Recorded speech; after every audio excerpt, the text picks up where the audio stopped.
What's up, everybody? Welcome in episode 98 of the Man in the Cage MMA and Combat Sports Podcast. I know a little different than this week. I know normally I record the episode, I put it out on a Thursday or early Friday. Doing this one a little last second as far as the PFL is concerned and Bellator 261 tonight, but wanted to give some thoughts to you, preview both those cards. And UFC Vegas 30 coming up tomorrow, as well as mixing a little boxing. Tank Davis back in action against Mario Barrios. Really excited about that fight. So going to go through all of that, all on today's, we'll say, normally I say it's a pop-up episode, but we'll call it episode 98 since I didn't have time yesterday to roll out an official episode. So episode 98 here, going to preview everything for you. You'll get to it all in 1 second. I know the PFL 5 card is, or it's PFL 6 now, actually. Sorry. PFL 6. I'm getting my numbers mixed up now. The PFL 6 card about to kick off in a second here. I actually have a separate TV over here that I'll be doing all of my media work all night as I have some cool things coming up with Bellator again tonight. We'll be covering Bellator 261 with the post-fight press conferences when that starts in about a half hour now. So I'll try to roll through this pretty quick. That's why I'll go through the details right now. You can follow me on Twitter and on Instagram at Man in the Cage Pod. Go to the website, maninthecagemmma.show. You can find everything there for the podcast.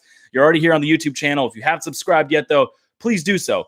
Hit the subscribe button on the Man in the Cage MMA and Combat Sports Podcast YouTube channel. Also, then go to the audio platforms, Anchor, Spotify, Apple Podcasts, guys. Hit the follow button or subscribe button on all of those. That way you get the latest notifications on all of those platforms. And then a big shout out again to all the sponsors, quickly running through them. I'll mention them at the end of the show again. DBK Media, go follow them on Twitter and on Instagram at DBK Media. Check them out online at dbkmedia.co. They are the digital marketing agency, guys. And then go check out Bovada and use my link bit.ly/the man in the cage, bit.ly/the man in the cage. Not too late to get in some bets, some things for tonight's cards. So head over there right now. I believe the PFL on Bovada is already closed, but there are still some fights for Bellator 261 that are open. And then, of course, all the combat sports action we have tomorrow. So go check out Bovada, bit.ly/the man in the cage. Use that link. You get some cool offers, bonuses, those types of things. So thank you to all the sponsors out there. All right, let's get into it. And I do want to just briefly mention, because I know it's getting started right now, this PFL 6 card. I'm going to just go over that real quick before it gets started in case you're jumping on. And that's what you're looking for right now. Not a ton of huge thoughts on this card, to be honest with you. This has probably been, I don't want to say the weakest one we've had in weeks here, although it probably is the weakest PFL card we've had in weeks here. There's heavyweights on this card. There's also obviously the women's lightweight division. So there's going to be some interesting fights. Not saying there's nothing, but you go from Clarissa Shields and that card and that hype to even last week we had, Ray Cooper fighting on that card. We had some big moments on that one. Still some big names because Kayla Harrison's fighting tonight. One of the biggest, most notable names in women's mixed martial arts right now. So Kayla Harrison will be cool when she faces off with Cindy Dandois in the main event of PFL 6. So there's still some spots, but don't have too many huge thoughts on PFL 6 coming up in a second. But just, as I said, brief thoughts on it, though. Main event, Kayla Harrison. I put the tweet out there earlier this week at Man in the Cage Pod. It still stands true. You have a top 5 woman in the world in mixed martial arts facing a non-top 100, in my opinion, woman in Cindy Dandois. Nothing against Cindy Dandois. I know she's 16-6. She's had an okay career, but Kayla Harrison's on a different level. We're talking about Kayla Harrison in next year or two here, probably fighting Chris Cyborg in Bellator, or going to the UFC and fighting Amanda Nunes, or facing Clarissa Shields at some point here whenever they deem Clarissa Shields ready. So, this is just, that's the clash here, that you have a great women's mixed martial artist versus a non-top 100. It's not going to be a contest. It's why they've lined it in Vegas the way they did at like minus 3,000. Looks like a boxing line, to be honest with you, for those out there that follow boxing and bet boxing. That's how Kayla Harrison looks tonight. She's going to stay undefeated. She's going to go find the finish, in my opinion. Probably by knockout, probably some ground and pound maybe, or maybe she'll keep this fight on the feet. As Dandois, the one thing she does do a little bit is she does have a somewhat slick submission game on the ground. So if you're Kayla Harrison, maybe avoid it, but she's so good, she can go down to the ground, probably still win the fight over Dandois. So Kayla Harrison wins tonight by however she wants to win. Co-main event of PFL 6, probably more intriguing to me. Anthony Pettis taking on Rosh Monfillo. Of course, Pettis needs a finish in order to make the playoffs. For those that are new to the PFL, again, PFL, a season-style format. So, Anthony Pettis, at this point, he had one PFL fight. He lost it to Clay Collard. So now he needs a finish. He was supposed to fight last week, or was it last week or the week, a couple weeks ago, I believe, maybe. It was somewhere in that range. He was supposed to fight. Was pulled off that card. And I haven't seen anything worrisome going into this fight. So you think he's probably mostly ready to fight tonight, but he needs a finish. So I think that's probably one of the more interesting fights on this card, just because what is Anthony Pettis going to do? I expect a full showtime in this fight. That he has to go find the finish. So he has to go full showtime here. And if not, then the PFL is going to have wasted some of their best signings of the year. I thought going into the season, we'd see Fabricio Verdum going into the playoffs here. I thought we'd see Anthony Pettis going into the playoffs here. Verdum, of course, for reasons and being older, I don't think the season format's good for him, an older fighter like that. He had to pull out of his last fight. He's not going to make the playoffs just because he's not fighting right now. He had to pull out of that fight. He's not in shape. He's injured. Something's going on with him where he can't fight right now. Anthony Pettis, on the other hand here, he might not make it just because he lost his first fight, and then we'll see what he does here tonight against Manfio. So I'm interested to see that one. I do think Pettis is going to get the victory. I think that's a lock for the most part. Now, I'm not again, nothing against Manfio, but this is levels here. And I'll talk about that getting into Bellator 261 in a second here. But levels, Pettis has done it on a higher level, right? He's done it in the UFC. He's done it for a longer time. He's going to get the win tonight. Now, does he find the finish? I actually tend to think he might find the finish tonight because he knows it and the urgency. And that's the one cool thing, actually, I will say about the PFL. And I think it's also the one argument you can have for always talk about MMA judging. We saw the terrible judging last week on the Roy McDonald Gleason Tabao fight. But, one of the other arguments for having open scoring is if the other fighter knows he's down, aren't they going to push harder, right? Anthony Pettis, he's going to have to push hard in this fight. He knows he's down. He knows he needs the finish here. So he's going to push the whole time. He's got to. And if he doesn't, then for his sake, I would probably say maybe you should go fight in another organization where maybe you can just collect some paydays moving forward. What are you really fighting for? Do you want that $1 million or do you not? I think he does, and I think he's going to push for it tonight, and I do think he might find that finish. I think we might see another classic Showtime moment versus Rosh Monfillo in that matchup. And then elsewhere down that main card, you have Lance Palmer, the two-time featherweight division winner. He's taking on Movlid Khaybulaev. I think Movlid's going to get the win in this one over Lance Palmer. Palmer's had his day in PFL. He's won a couple tournaments. He's collected a couple $1 million off of that. He's had a good life. He's going to probably return to the PFL next year, may win it next year. Just, I don't know if this is the season, though. It doesn't look good for him. This will set up the featherweight bracket in the playoffs. We'll see. Palmer's got that wrestling, but Khaybulaev, when you're messing around with these Dagestani guys, when you're messing around with these Russian wrestlers, guys like Lance Palmer are going to have a little bit of a hard time. So I like Khaybulaev and that one over Lance Palmer. And then you have Brandon Sales taking on Dennis Goltsov, also on the main card. That heavyweight bout should be a good one there as well, just because they're heavyweights, and then you can go down the list. I mean, Larissa Pacheco taking on Olena Kolenesek. Kolenesek yesterday, she missed weight, the only person on the card to miss weight. So there's some decent spots on this card. I'm looking forward to it. As I said, I have the TV over here as the card's getting started now. So tune into the fights and then keep me going here. Keep on the live stream here so I can talk about these other fights and we can preview everything moving forward. So that's PFL 6 again. Wanted to get that out of the way since the card's starting right now. And by the way, I do know Cage Warriors 124 was on today. I tuned into the card yesterday, Cage Warriors 123, a very good card. I was going to tune in today, but was very busy getting things ready for this and also tonight, and about to get into that Bellator 261. Again, I'll be covering all the Bellator fights tonight.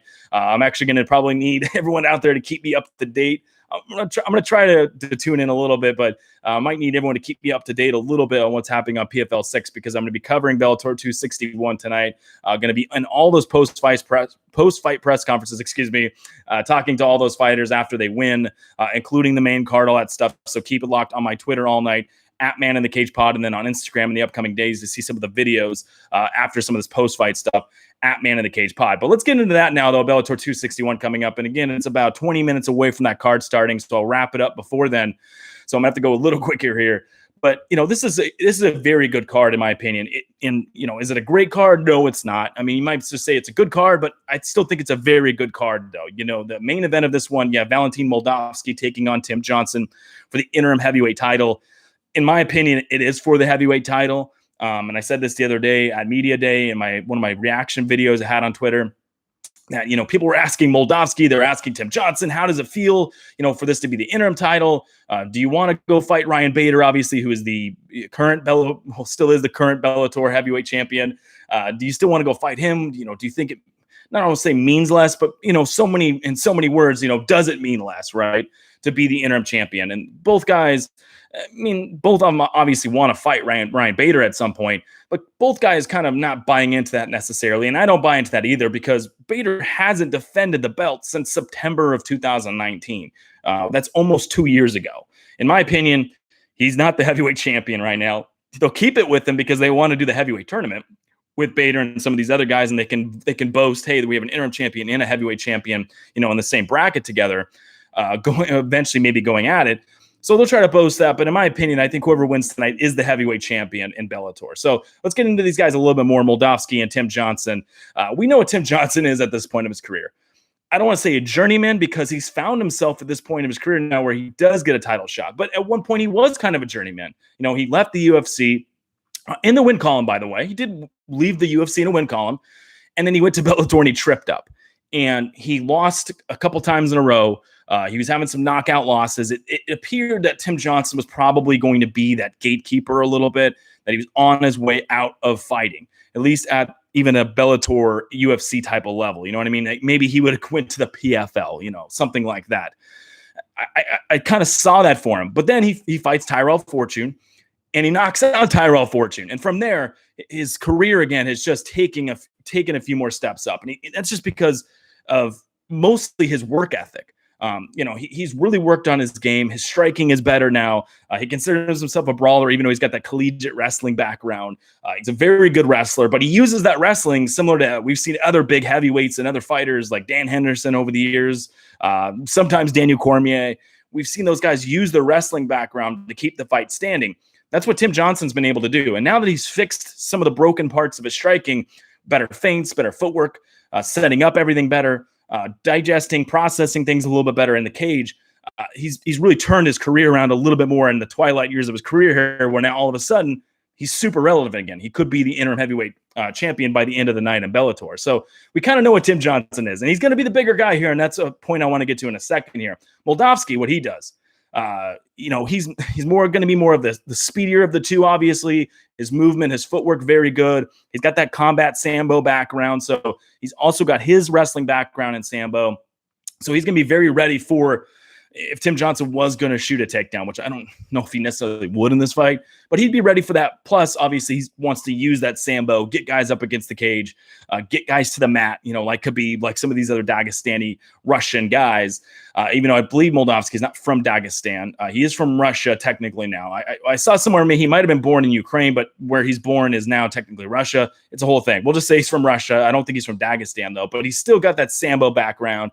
He was very good in a lot of these Sambo tournaments. And now he's going to use a lot of that, again, with the speed and everything to try to capture gold tonight in the Bellator heavyweight division.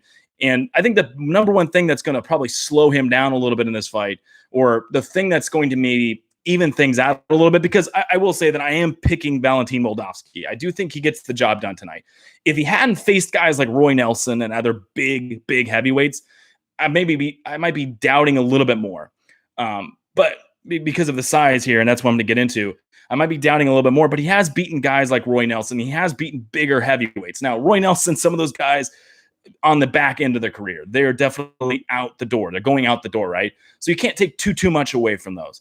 But still, he's been able to use some of his strength. He's been able to use some of his speed and all that to use his Sambo still and able to toss around guys. So that's why I'm still going to pick him in this fight. But he is the smaller of the two heavyweights here. He's almost a 205er in my opinion. He's almost a light heavyweight. You look at his frame. You look how he's fought in other fights compared to his other opponents. Same thing with Tim Johnson here. He's just a much smaller heavyweight. It does make you worry going into a fight for him for fights like this, where Tim Johnson's 6'3", pulling 260, 265, 270, whatever he's going to weigh on fight night here. I mean, Tim Johnson is a large individual. He's a gigantic individual. He's going to be putting a lot of weight, a lot of power moving towards Moldavsky. So I think that's the biggest worry for Moldavsky tonight is that Tim Johnson gets him up against the cage, grinds him out, tires him down, maybe hits him with a big shot that he doesn't see because he is setting that striking up a little bit better now, and he is a light heavyweight. And also, I think something people don't talk about enough with Moldavsky is, along with being a smaller heavyweight, I don't think he possesses the power like a normal heavyweight. Doesn't mean he can't find the finish here, especially if he's able to get his Sambo and tire Tim Johnson down in this fight. But he doesn't possess that one-punch power that maybe even Tim Johnson might have a little bit more in this fight. So he's not going to be able to put guys away, especially early on. So I see this fight probably, unless Tim Johnson does something drastic, it's probably going to be a 2, 3, 4, maybe 5-round fight here. I do think someone probably gets finished maybe eventually. I do think it's just, it's inevitable. You have two big heavyweights in there going 5 rounds.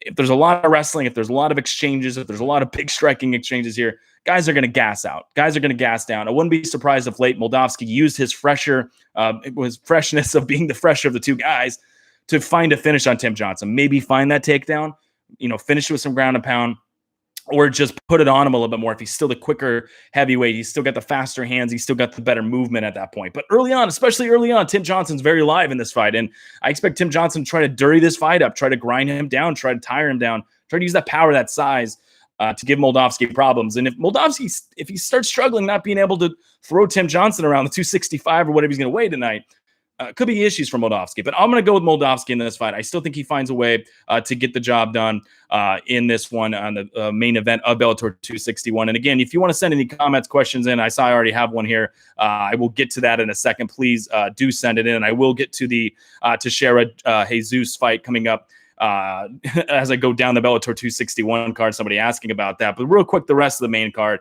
In the co-main event, you have Kana Watanabe taking on Liz Carmouche. This just seems like a little, to put it short and sweet, I wish I could go more into this one just because of time here. But, Liz Carmouche, this just seems like a too little too early for Watanabe, where she's 10-0 in her career, but now she gets Carmouche in front of her, who Carmouche has fought in everybody. She's fought Valentina Shevchenko. She's fought Ronda Rousey. She's fought the who's of the who's in women's mixed martial arts. She's an OG. She's still really strong. She's a strong flyweight for this division. Even for this division, she could even go down to 115 sometimes if she drops enough weight. She's just overall a great athlete, as Liz Carmouche. I think she's going to use that against Watanabe here, where I really like Watanabe's game, actually. And I kept finding ways, and I'm still debating it, ways to pick her in this fight.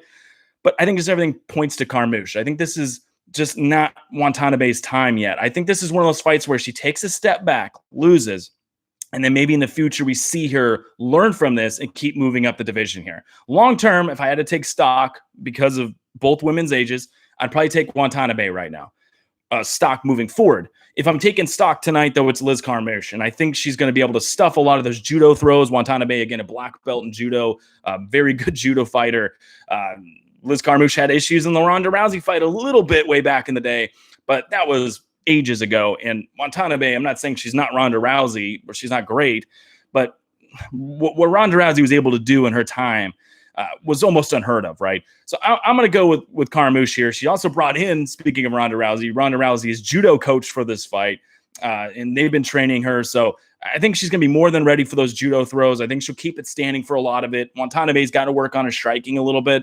I think it's where Carmouche is going to tag her up a little bit, be able to win this by, we'll say, decision. I don't know if she finds the finish here, because Watanabe, she's fought in Risen. She's fought around the world still, in her 10 pro fights or 11 pro fights that she has. But I don't think she's going to be a finish necessarily, but I do think Carmouche in this fight finds a way to get the job done over Kana Watanabe. But it should be good. And this is, by the way, this is one of those fights where Watanabe, if she starts judo throwing Carmouche around, she wins the fight. That is a huge test pass for her. And absolutely, she should get a title moving forward. I would say the same thing here for Carmouche, though. If she's able to beat Watanabe, because of how good I think Watanabe can be in the future, I do think then Carmouche should get a title shot after this one. So a little bit of a title eliminator, if you will, for that women's flyweight title in the co-main event. Should be a fun one between those two women. But I'll pick Carmouche there. We'll say by decision. In the main event, I didn't really give an official prediction. I'll say Moldavsky by TKO late, maybe around 4 or 5, maybe puts away Tim Johnson in that one. Rest of the main card, Daniel Weichel taking on Keone Diggs. I'll take Weichel here by upset. I think Weichel although, he's a little bit less fresh as far as he's fought more in his career. He's got over 40 pro fights compared to Keone Diggs, who has only 9 pro fights. The relatively same age. Keone Diggs has had problems with injuries. He's had problems staying active in his career. Not all his fault. Things happen. I talked to him earlier this week at Media Day, asked him about his mindset, and what he's going to take away, his mindset and sorry, I was distracted here by PFL 6. We already have a finish early on in this fight. I believe it's Janelle Jones, I guess. I guess he already found a finish over Abreu, I think. That's interesting. But yeah, I mean, his mindset, what he's battled through in his career, I think it might give him a mental edge. I asked him about that, and he seemed to buy into that a little bit. He was very humble about it, but he could have a little bit of a mental edge because of that. But Daniel Weichel, he's still fought more times, though, and I do think Daniel Weichel overall game-wise is better than Keone Diggs, and I think he's going to give Keone Diggs his first loss tonight. Weichel's fought in everybody, and has he lost? Yes, but he's also been fighting killers. He's been in there with Patricio Pitbull. He's been in there with the best of the best in Bellator. So it's going to be very interesting in that one between Weichel and Diggs. Miles Jury, Sydney Outlaw. Sydney Outlaw, always an interesting character. Miles Jury, fun guy himself. This should deliver some fireworks. I could see this being a very close fight. I think it's going to be, can Sydney Outlaw get this fight up against the cage? Can he press? Can he press Miles Jury? Can he start to grind him down? Maybe find some takedowns. And then for Miles Jury, if he can keep this fight standing, though, I think he's going to have the striking advantage over Sydney Outlaw in this one. I'm going to pick Miles Jury by split decision here. I think it's going to be greasy. I think I have another upset predicted here, Jury over Outlaw, but I think he's able to keep this fight standing enough, use his boxing, use his striking, and able to outpoint Sydney Outlaw on this card. But that one's going to be pretty explosive. And, it's one of those fights where if you had to pick one that could go to a draw tonight, wouldn't be surprised if it was Outlaw and Miles Jury. But I'm going to go Miles Jury by decision in that one. And then the fight that'll start the main card tonight, we have Christian Edwards taking on Simon Byong. Byong, by the way, too, not too short notice, but I believe is about a week's notice, a week and a half, 2 weeks, something like that. Stepping in here, he was supposed to fight Ben Parrish was supposed to fight Christian Edwards. Sorry. But now Byong coming in here and he's going to fight Christian Edwards. Another fight that could be explosive. And Edwards, only 4-0 in his career. He's shown a lot of promise, but a lot of these Bellator guys, as we see sometimes, they haven't been tested yet. So, this could be a fight where he could be tested. I think there's going to be some interesting moments in this fight, but I think at the end of the day, Edwards ends up finding the finish at some point, though. I do think he ends up finishing Byong in this one and getting that W, getting his hand raised, maybe in the second round, maybe finding a finish there. So main card, very good coming up tonight. Really looking forward to it on Bellator 261. Now let me run through the rest of the card here now. And by the way, again, send in your questions and your comments. Already got one out there. Thoughts on the Teixeira versus Jesus fight, and I'll get to that in this portion of the show as we go through the prelims. Soren Bach taking on Bobby Lee. That's the feature prelim tonight. I'm going to go Soren Bach. Bobby Lee was looking pretty shredded yesterday. But Soren Bach, I'm very high on him, actually. Fought in Cage Warriors. Now he's in Bellator. Guy's the real deal, in my opinion. I think he's going to be one of those guys like a Mason Jones, like a Jake Hadley. You can go through all Cage Warriors, Conor McGregor's of the past, all those guys. Maybe he doesn't reach that level, but I think Soren Bach's a very solid fighter, though, and I think he finds a way to get the job done tonight against Bobby Lee. I don't know if by knockout we'll see, maybe by decision, but I think he gets the job done there. Isaiah Hoykett taking on Corey Samuels. That is Hoket's professional debut tonight. Always interesting with the professional debuts. I think he puts a 1 in the very left side of his column. I think he beats Corey Samuels probably by impressive fashion, probably finds the finish at some point. Jalen Bates taking on Cody Matthews. This one's very interesting to me because Matthews is really small. I mean, he's 5'3". Bates is 5'8". Bates 2-0 in his career. I'm very high on Jalen Bates. I think he could be very good in his career, maybe great, dare I say. So I think this can be Bates putting on a show in front of a crowd for the first time in his professional career, actually. I asked him that earlier this week, too, at Bellator Media Day, what it's going to be like fighting in front of a crowd. And I think he's going to have that happen. I think he's going to be able to get that W tonight in front of a crowd for the first time in his professional career, as the first 2 fights of his career were in April of this year and then November of last year with all the pandemic stuff going on. So he'll get to put on a show there on Cody Matthews. Taylor Johnson taking on a friend of the show, Lance Wright. I've had Lance Wright on the podcast, episode 96, but throwing those videos out to you guys. This one, a tough one for me because Taylor Johnson is a savage. I mean, he's big, he's strong, he's fast, he's a good wrestler. He goes berserker at times in the first round. Sometimes he gasses, though. And, maybe I'm being a little biased here, but I'm going to pick Lance Wright in this fight. Now, Taylor Johnson, if he wins, again, I'm not surprised about that. But I'll pick Lance Wright here. He's from Indiana. He's got that Midwest strength, if you will. I don't think people buy into that enough. I think he's going to have to outlast an early flurry from Taylor Johnson, though, because he's going to come out really looking to probably put on a show here. But if he does, he trains at Team Elevation, does Lance Wright. He's going to have Neil Magny, I would assume, in his corner. Guys like that, he trains with Justin Gaethje. He trains with Corey Sandhagen. He trains with all those guys, Jude Ober. You name him at Team Elevation Fight Team. He trains with all those guys. So I think if he can outlast the first round here, he's the taller fighter. I think maybe he has a shot here against Taylor Johnson. So I'll pick Lance Wright by upset. Again, maybe a little bias on that one, but I'll pick him on that one. And then as somebody was asking in the chat, the final one here, John Macapa taking on John De Jesus or John Teixeira. I don't know why Bellator has his name different on the website as John Macapa. But John Teixeira, John De Jesus. This one, a very interesting one to me. And I'm actually glad somebody asked about it because I'm kind of back and forth on this one too. I think Teixeira, I'm actually going to pick him. I think he gets the job done. I think he gets the victory. I think he's just got the better overall resume of his career. I think even the guys he's been fighting are a step above where De Jesus has been. De Jesus, though, he didn't look too bad his last time out against Aaron Pico. He didn't look terrible at all until he caught that right hand from hell. And he was losing the fight. When I say he wasn't looking bad, I mean that he looked a little scary, especially for a guy like Pico who's had some chin issues. He looked pretty scary out there to Aaron Pico. I thought he might have a shot to knock him out. He had very rangy in that fight, looked pretty crisp with the striking. I think it's going to be I think this one's going to be closer than the money line suggests in Vegas. You have a minus 210 line for Teixeira. You have around plus whatever 180 line or something like that, or 170 for John De Jesus. I think it's gonna be closer than that. So if I was gonna look to maybe bet this fight, it's interesting because I still think Teixeira gets the W. I don't know if John De Jesus he's one of those guys where maybe he tests guys and he'll have some moments in his career, but I don't know if he necessarily gets the win here. So I'm gonna take Teixeira though. I'll say he wins by decision, but we'll see. I wouldn't be surprised for the upset here, and I would actually make those betting lines a little closer between Teixeira and De Jesus and that one. All right, that's Bellator 261 for you. We actually have only 3 minutes until that card gets started. Coming up in a second here, Bellator 261. So I'm actually going to cut it a little bit short. I lied. I said I was going to go into UFC Vegas 30, but maybe I'll wait. I'll save that for tomorrow. Actually, let me just go into it real quick. You know what? Card's going to start in a second anyway. I'll just run through it, try to get through some of the stuff before the card starts. But a main event, mostly, that's what I want to get into. Alexander Volkov taking on Cyril Gane. Another good, speaking, we have a heavyweight clash tonight, Tim Johnson versus Moldavsky. You have Volkov versus Gane tomorrow, and that's going to be a very good fight as well. Gane, I don't want to say mostly unproven in his career because even as an 8-0 fighter, he's fought some pretty decent names to this point in his career. Now, the names he's been fighting, like Junior Dos Santos, way diminished at this point of the career. Junior Dos Santos is not the same as he was early in his career, right? So Gane has been somewhat tested as far as namesake goes, but he really hasn't been tested. And that's why I think Volkov is a popular pick in this fight, especially because Volkov, who, he fought Greg Hardy, at one point. Has he been having the toughest road to this point either? No, but he's been looking really good, though. So I think that's why that makes Volkov an interesting pick in this fight against Cyril Gane. But, what Volkov does well, long, rangy striker. He's got a good jab. He uses his feints.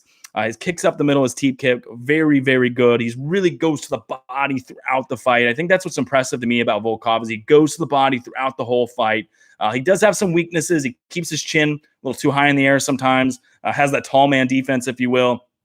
He can also be taken down sometimes.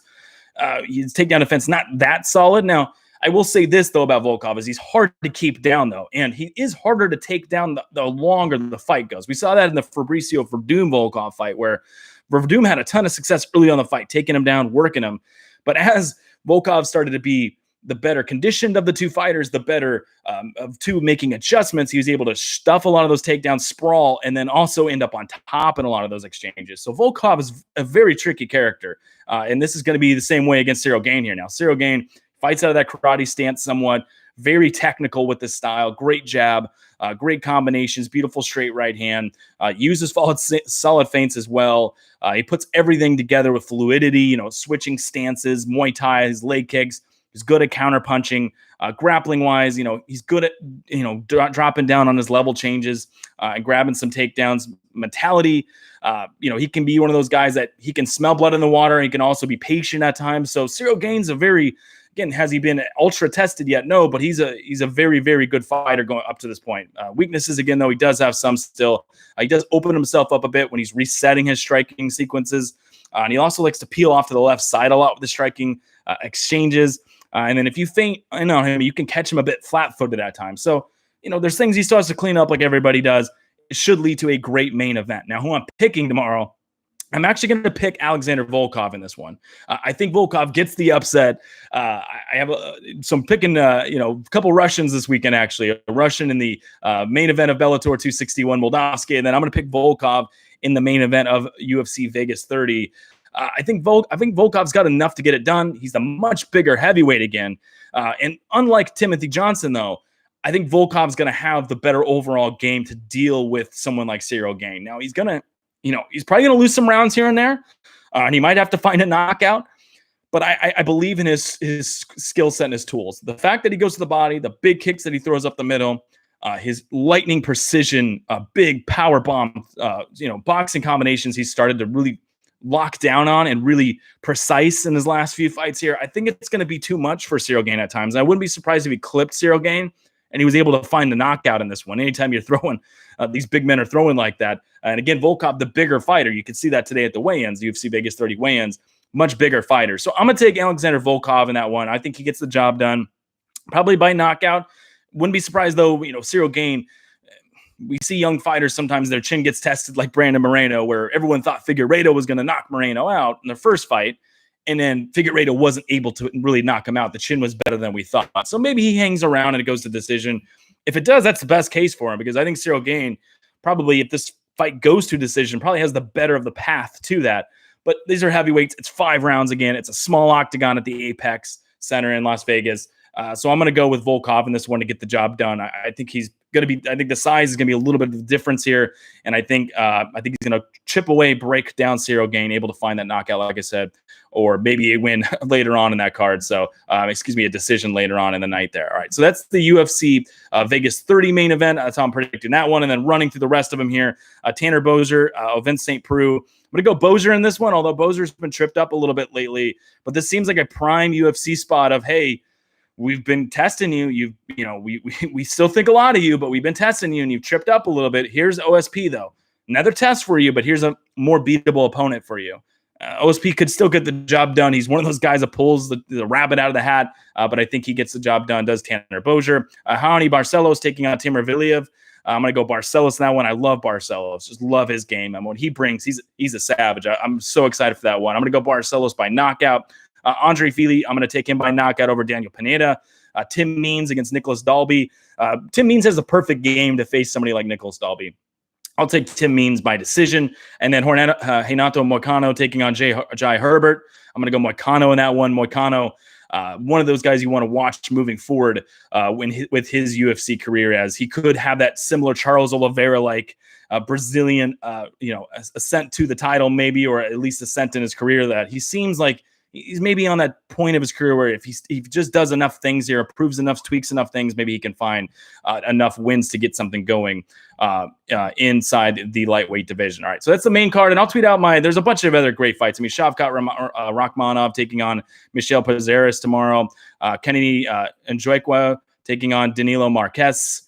Some very, very good fight. I mean, Marcin Parcheno taking on Ike Villanueva. Some very good fights coming up tomorrow. I'm going to tweet out the rest of my picks on Twitter since I'm short on time here tomorrow at Man in the Cage Pod. So I'll tweet out the rest of the prelims tomorrow at Man in the Cage Pod there. All right. And then just real quick, before I get out of here, again, the Bellator card's about to start here, I believe. Yeah, it's 5:33 already, Central Time where I'm at. So the Bellator card's about to start. So real quick, a boxing prediction, though, because I am very excited to see Gervonta Tank Davis take on Mario Barrios tomorrow night. Davis going up 2 weight classes. There's so many intriguing factors about this fight of, does the power carry for Gervonta Davis 2 weight classes above? Does Barrios' size bother Tank Davis? Does he take a punch as well 2 weight classes up? Does Gervonta Davis do that? There's so many intriguing factors here that I love about this fight. And I've seen a lot of people out there picking Barrios by upset. I just can't do it, though. Until I see Gervonta Davis in the ring, struggling with his power against Barrios, struggling with the size of Barrios.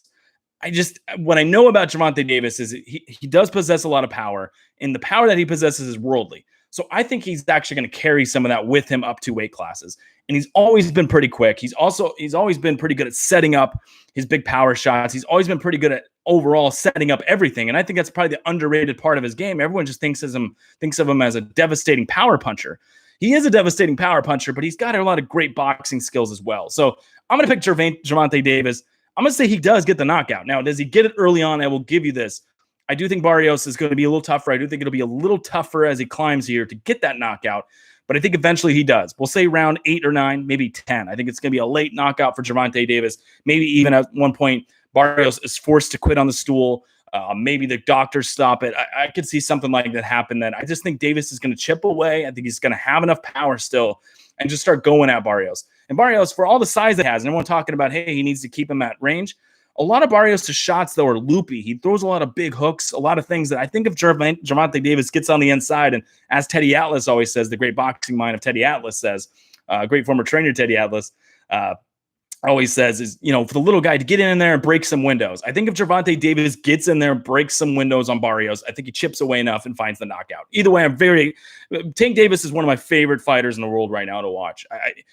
Could he be tripped up here? And this is why, again, it's interesting. Yes, Barrios is a very good fighter. He could easily launch his stardom. He's an undefeated fighter too. But I think Tank Davis is going to keep the legend growing here by getting a knockout, 2 weight classes up. And from there, we'll see where his stardom goes within boxing. So I'm going to pick Tank Davis by knockout tomorrow night as well. All right, that's everything coming up this weekend. I'm going to have plenty more stuff coming up on Twitter and on Instagram at Man in the Cage Pod. Plenty more picks, plenty more thoughts, plenty more reaction. Again, Bellator 261 getting started now. We're going to have post-fight reaction inside those press conferences tonight from Bellator 261 from the Mohegan Sun Arena. So make sure you tune into my Twitter at Man in the Cage Pod. Tune in next week. More importantly, too, as I will be back on Monday to recap everything, react to everything on episode 99 of the Man in the Cage podcast. Again, one more time for you. You can follow me on Twitter and on Instagram at Man in the Cage Pod. Go check out the website, maninthecagemmma.show. Go to the YouTube channel, so hit the subscribe button there. Go to the audio platforms, hit all the follow and subscribe buttons there on Anchor, Spotify, Apple Podcasts, wherever you get your podcasts, guys. And then also, again, be back here next week for episode 99 of the Man in the Cage podcast.